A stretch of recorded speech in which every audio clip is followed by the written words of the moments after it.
Linda Hirsch, and this is EdCast, a program created and produced by educators for everyone interested in education. My guest today is Councilmember Eric Dinowitz, who represents the 11th District in the Bronx. Councilmember Dinowitz is currently the chair of the New York City Council's Education Committee and former chair of the Higher Education Committee.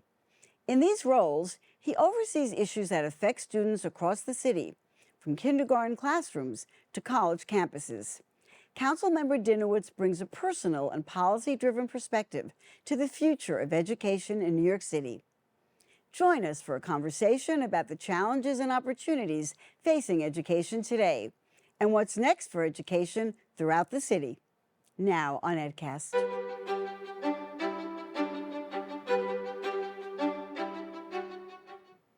Joining me today is Councilmember Eric Dinowitz, a lifelong resident of the Northwest Bronx, serving the same district he grew up in and where he now raises his family.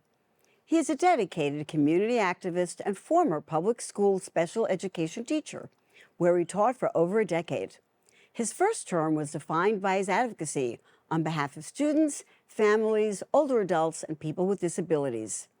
His personal experiences growing up in Mitchell-Lama housing inform his advocacy, including passing legislation to streamline the application process for rent increase exemptions.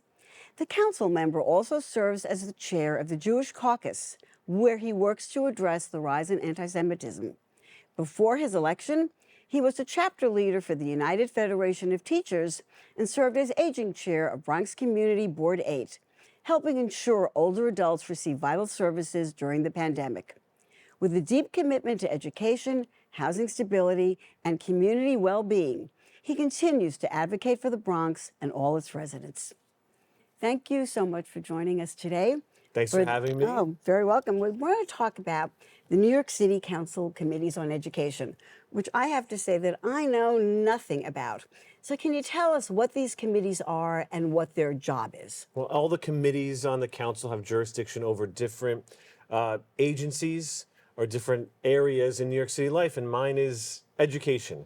So And what do you oversee? We oversee birth through 12 Department of Education, and that includes the budget that makes up a third of the city's budget. Oh. It includes the largest school district in the entire nation, and it also includes the brand new early childhood, the brand new early childhood rollout that we are seeing. There's a lot going on in education. Now, you have also chaired the Higher Ed Committee, Yeah. and you serve on that as well right now. What motivated you to focus so deeply on education? I think I've always loved education. I guess I loved it so much that it became my career. But in that, in the education world, you learn very quickly that so many of the needs of our students happen outside of the four walls of the classroom. So many of the needs of our students happen because of structures that are in place, not just because there is or isn't enough funding. And so when I ran for city council, I said, I'm going to bring the stories of my students to the city council with me. And in that work, we've addressed things in and out of the classroom, whether it's for students with disabilities, housing instability, or food insecurity. Now, what role does the Education Committee have in actually shaping policy?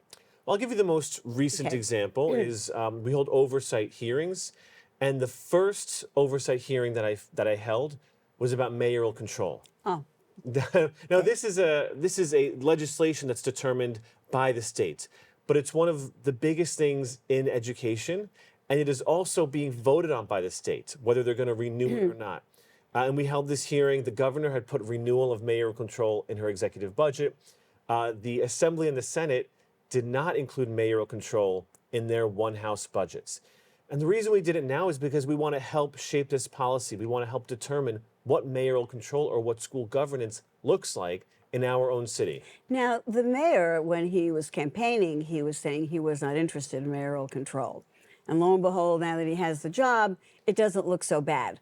What's the committee's view? Should he have that mayoral control? Are you advocating for him to have that? Well, I think right now that I think people are talking in a binary, either mayoral control or the Board of Education, and that is not the choice. So what would you like to see as the choice? So a number of the things that were discussed at the committee for renewal this year, because there has to be some governance structure, is more involvement of parents and families. And that can look like changes to the CEC, increased budgets, more required training, more outreach by the Department of Education to really engage and involve families. And amendments to the PEP, the Panel for Educational Policy. I mean, this is the... People don't know about that committee very much either. But Right. A lot of people don't know about this committee. And there are some very basic changes that could be made to the PEP. So, for example, when an agency, any other city agency, makes changes to their rules, there's a comment period. Right. The comments are closed, and the agency takes into account those comments. For the PEP, they take feedback from the community and then immediately have a vote. And there are certain members of the committee that some people believe should be changed, and there's no oversight over the contracts. doesn't the mayor appoint many members of that He PEP appoints committee? So that has been most of it, considered yeah. many times a kind of rubber stamp committee anyway. It often is a rubber stamp when you have a committee that does not see in many cases, has not seen contracts before they vote on it, and does not have meaningful opportunity to take in feedback from residents or constituents. It often becomes that way. You have the perspective of looking at the entire spectrum from lower school, K through 12, through higher ed. What do you see as the major issues that are facing education right What now? can you call it lower school? K through 12. K through 12 is not really lower school. Yeah. You're right. I K through just 12. like it. I like it. K through 12. All right. K through 12 and higher ed. So, what do you see as the major issues that are facing us? Well, if I had to boil it down to one thing, and I get this all the time, I often think it's about evaluation or assessments, whatever you want to call it, because that's what drives our instruction and that's what drives our behaviors. And we've had a lot of great initiatives over the past years, things like social emotional learning, Right. and we love to see it. And I've seen it in the classroom when I've done restorative circles. It has built trust. Students are willing to take more risks. The test scores Right. were raised. For a lot of teachers, when we do these professional developments, a very legitimate question is asked. It's, what does this have to do with the Regents? Or how will I be rated based on this? And it is a very real question because it is your career and it's the future of your students, whether they Right. pass or not. Determines whether or not they get a diploma. Now, you've given me a good segue here about the Okay. regions. So, as you know, there is going to be a change in the requirements for graduation. Yeah. And the Regents is now going to be, I guess, essentially voluntary if a student really wants to add that on as a certificate or something. So now they're going to do something called Portrait of a Graduate, which is going to have metrics, I believe, that different states can determine which ones they want. But it is going to be different. So, and I know that your committee is looking into that as well. Yes. What's your feeling about this change? Well, my feeling is it depends, right? It always does. so one might say, well, the Regents is great. It's an objective measure. Everyone gets the same test. However, from my experience in the classroom, I do not believe they measure what we want our students to do and what we want them to be. I do not believe they are fully aligned with what we want them to do, even in the state standards and curricula. I do not believe it properly measures that. So Portrait of a Graduate, which some people feel may be dumbing down the degree. What you thinking of that? I think it depends. It could very right. easily You're right. become that. But it can also be a very rigorous, very robust portfolio-based assessments, taking into account a lot of different elements and talents and skills and work of our students. And that's what it should be. So it is the opportunity we have right now to make sure our education system and our assessments go in that direction. Measure students what we want them to do, are rigorous. We will be holding oversight hearings about this because I don't think there's any more critical change than changing the assessment and the evaluative structure in our schools. I'm so impressed with the depth of your knowledge about all of these things. You're clearly not just a member on a committee who is rubber stamping. So let's go to assessment, because you brought that up. So, we've relied in the past very much on standardized testing, and we had No Child Left Behind, and we had all kinds of different things. And you've touched now on what you feel about assessment. What would you like to see? How should schools be assessed? How should teachers be assessed? What's your take on that? Yeah, I first want to say for the members of my committee, I'm really fortunate to have really talented people on my committee. And people come from different walks of life. If they are a parent of a public school kid, that is one perspective. If they're a person involved in economic development and ask the question, what are our students doing in schools so that they could become good entrepreneurs or employees. So I do want to give a It's an shout out neglected committee, I to see my that. Okay. to my education committee, Perfect. which Okay. which is different than the PEP, which was what we were Right. kind of talking about before. Absolutely. So assessment. So what do you think? Yeah. As a principal, if you look and say, well, if my evaluative criteria are just my math and ELA scores, I'm going to dump all of my resources and That's all what of my happens. energy into that. That's what happens. And then if you start saying the superintendent's going to go in, and in addition to math and ELA, is also going to start looking at what your arts program looks like. And we'll work with DCLA to come up with a really good rubric of what that looks like. We'll work with the arts organizations so that it can look like a lot of different things, because each school community is different, but something to really incentivize the investment in the arts. So you would like to see assessment then of students even go beyond the reading and the math scores. Oh, absolutely. And teach and a school's effectiveness has been so Yeah. much based on that. And it doesn't mean it's a 45-minute multiple choice test. Assessments, evaluations can look like a lot of different things, and those are some of the conversations that we also need to have as a school system, because we know this. We know that we want our students to be well-rounded, have a good arts education. We know there are so many students in our system that come to school for the arts and stay for the math, and stay for the English, and stay for the science. Or don't get a chance to have the arts, as you've said. Yeah. Now you have a strong background in special education. Obviously, you taught special education. How are we doing there? Are we doing all right as a system there with IEPs and providing services for students who need that? We have a lot of very talented teachers, very hardworking teachers and administrators in our city. And they spend a lot of time making sure every kid has their accommodations that they need, that every kid gets the love and attention they deserve. And we also have what I view as problems in the system. It often feels very compliance-based and not based on what the kid needs. I always joke, I say, it seems like the DOE would rather us write a 45-page document about helping a kid instead of helping the kid. And our special educators, they understand universal design for learning, really building lessons and units and curricula from the ground up to support all learners.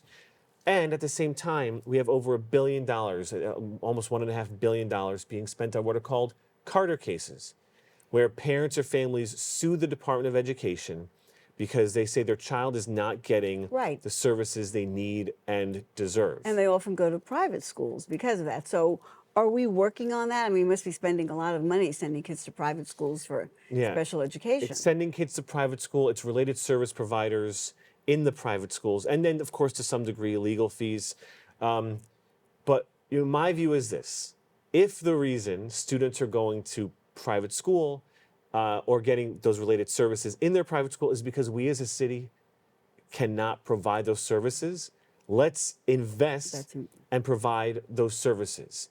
And so it's been very hard to get data from the DOE about, well, let's start with, which classification of disability are the classifications we see getting most of being moved or their tuition supported in private school. At a recent hearing last year, the DOE testified about students on the autism spectrum. Right. And we need intense investment in that because two reasons. It's the right thing to do. Right. It is the right thing to do to make sure that every child, regardless of disability, classification, or status, has a free and fair public education. It's also the law. No, but you're right. But it's also fiscally responsible. It is fiscally responsible to say we are going to deeply invest in these programs. And also, by the way, we'll be saving money on the other end because we won't be paying private school tuition. So going along with that, a kind of corollary to that is this notion now that we have of universal design, making sure that everything we have in schools is accessible for students who need that accessibility and other students as well. Where are we on that in terms of the system here? Yeah, well, I know that I got pretty good training in that as a special education teacher. And I know that often general education teachers don't always get the same training. And for your viewers who may not be aware, let's talk about what universal design is too a little bit. I think the example we're always given is you have a staircase. Some people can access the staircase. If you build a ramp, it's universal. Pretty much everyone can go up a ramp. And if you think of it in terms of education, building a lesson that doesn't just have do the reading and move on, but has other input, whether it's auditory, visual, tactile, and other means of assessment. And the reality is, this is good for all learners. It is. You do not need an IEP to benefit from different learning styles. You do not need an IEP to benefit from different assessment styles. That can still be rigorous and can still assess and teach exactly what you want to teach, but building a lesson that includes everyone. And just so I'm sorry to interrupt, I just want to make sure that everyone knows that the IEP is the instructional plan that we design for these students. The individualized, the individualized plan. education Sorry. plan. So, Sorry. as a system, we like to segregate our students, kids with disabilities, kids without. Very often, kids with disabilities outperform kids without disabilities. Kids without disabilities can benefit from instructional style. They may need an IEP and not have received evaluation. And so the starting point has to be building from the ground up, lessons, units, curricula, school buildings that really take into account as many people as possible. And then from there, really building out to the kids who need really strong, intensive intervention. The things that we read, I look at, my colleagues, I get a report sometimes, and the spacing and the margins and the titles, it's so hard to read, for anybody to read. So I think those notions of how we format things and how we make things accessible would really benefit everybody. Now, I have to jump now again. I'm sorry, I have to jump one thing because I did please. pass a bill. In New York, we have the Americans with Disability Act. Right. Everything's supposed to be accessible. And in New York City, my constituents were often getting things from the government in the mail, printed, very small font, very poor contrast, serif font, which means little extras added to it. And so it took a while, but I passed a bill, and it was pretty simple. It says the city has to come up with guidelines for print accessibility, and then where appropriate and where feasible, make those print documents available. And by the way, we think people with disabilities, but sometimes maybe it's younger kids. Right. Who, you look at the younger notebooks versus college ruled, they're different. It's very often all older adults who may not declare or have a visible disability, but, would really struggle to read something with poor contrast, very small font. So the accessibility stuff is really for everybody. Such good points. Thank you for making them. Let's go to the reading. And I love reading. And the science of reading. Okay, so we've implemented many changes now. Do we have any results yet? Are we seeing that the new and old science of reading is making a difference? The DOE is saying that there is positive benefits, that the scores are going up. They're seeing that. Yeah. I've also heard issues with the curriculum about cultural resonance, cultural responsiveness. I think these are things we need to work on. Fundamentally, as a general idea, we need to teach phonics. Right. And I'm very pleased I heard the chancellor talking more about reading instruction and intervention in middle and high school. And for years, it is so great to hear that, because for years, I've been advocating for that. I had those high school students who came into my classroom at 14, 15, 16 years old at an elementary school reading level. And were they from elementary schools, or were they entering the system at that point? No, they were in Department of Education, New York City public schools. So something failed them along the way. Yeah, I think this notion of pushing kids along, or not properly assessing them and not providing proper interventions. I was very fortunate that I had a principal who, when I asked, I said, "Can I teach them to read?" She said yes. Many principals may be disincentivized from doing that because of the metrics, because a student in a phonics class does not get a course credit. Right. And so a principal may worry about their scores. I was so fortunate that this principal said, "Just teach them to read." So you are seeing, we think there's been an uptick in scores already from this new approach. Yeah. There was a worry that we'd be overemphasizing phonics at the expense of helping students really read content and context and other things. But I think the concern is more like the love of reading, where I don't think there's I've heard so many complaints about context and content. I've heard concerns about our children are going to learn to love reading, and it's always a tough balance. It is really tough. And I was just at a conference last week. They're still working through, I think, a number of these things. There's a lot of work.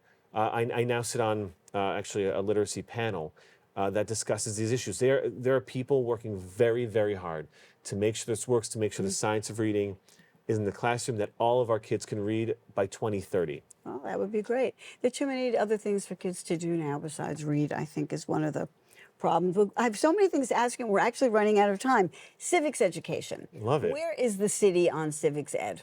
Obviously, it's such a big problem now. People don't understand the government. They don't understand each other. Yeah. What are we doing in terms of civics education? I go back to the evaluation. Like, And are your committees involved in that? Yes. So I'd go back to that evaluative piece, where if the DOE's coming in and say, hey, we're going to measure or look at your civics education, and here's what it looks like as part of your civics education? So we do have civics education. It exists, and there are schools doing wonderful work on it, despite what I think the system evaluates. Now, the DOE does have support for civics education. They have Civics for All Week.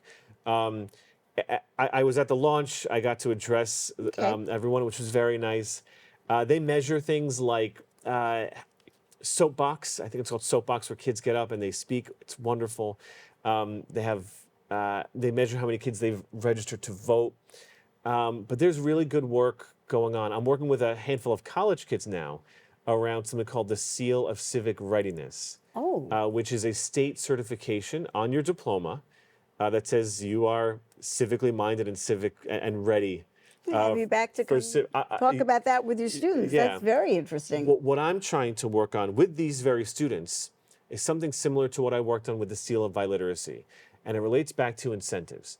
That if there's a school that is really putting a lot of energy and effort into making sure their kids get the seal, I believe two things should happen. One is the DOE should give them even more credit for that, on their, whether it's a quality review or PPO, but importantly, students should get CUNY credit. Students should get college credit.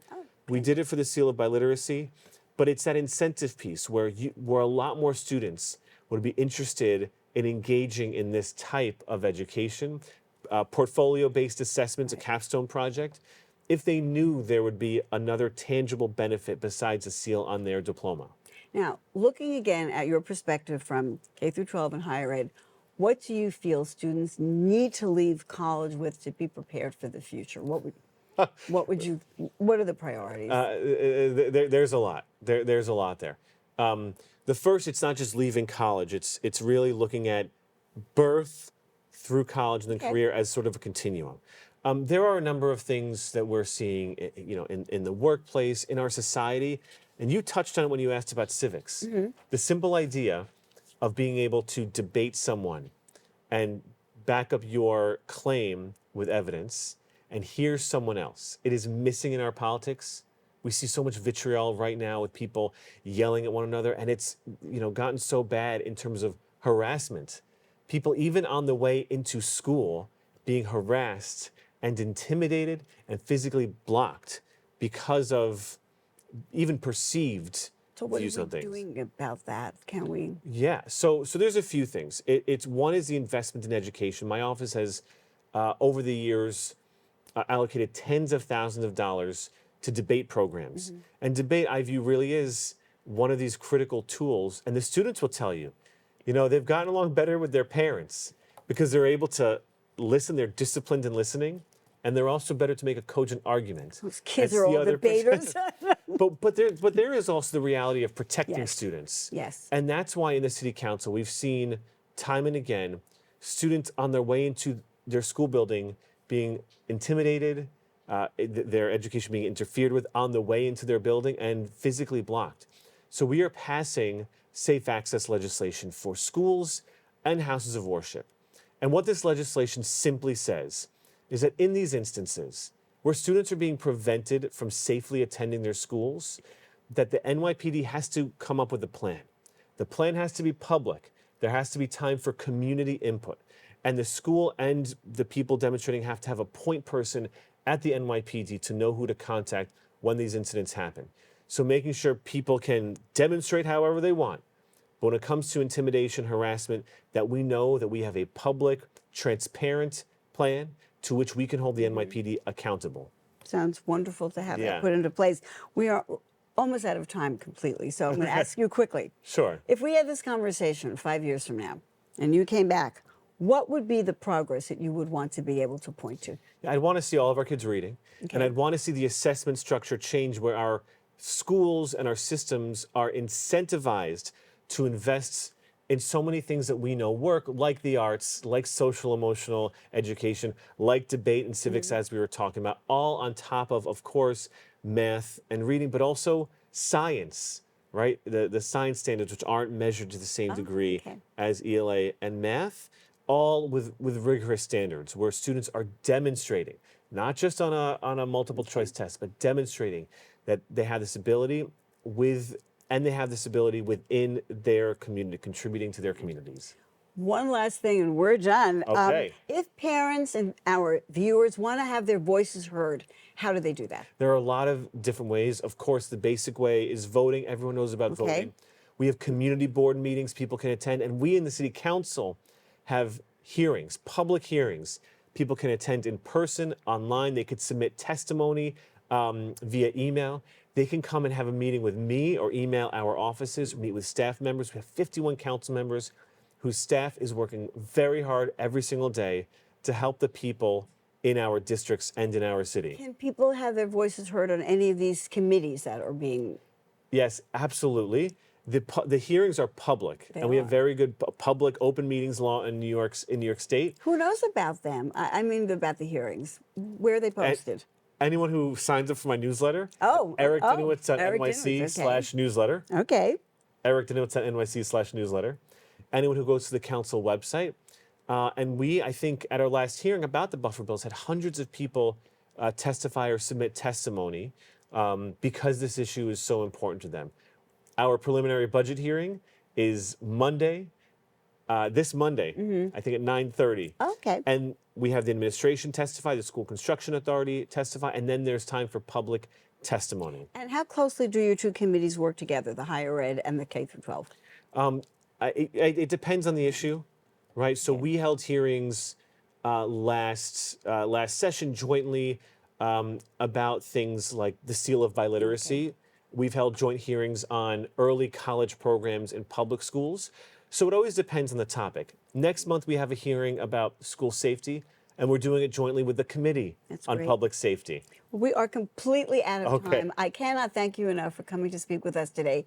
Council Member Eric Dinowitz, who is now the chair of the New York City Council Committee on Education, and you are also serving on the Higher Ed Committee, and you formerly chaired that.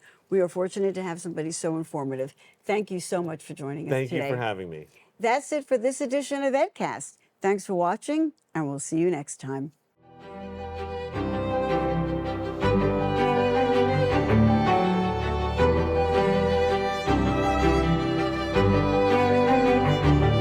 We'd like to hear from you. Please send your thoughts and comments to cunyedcast@gmail.com.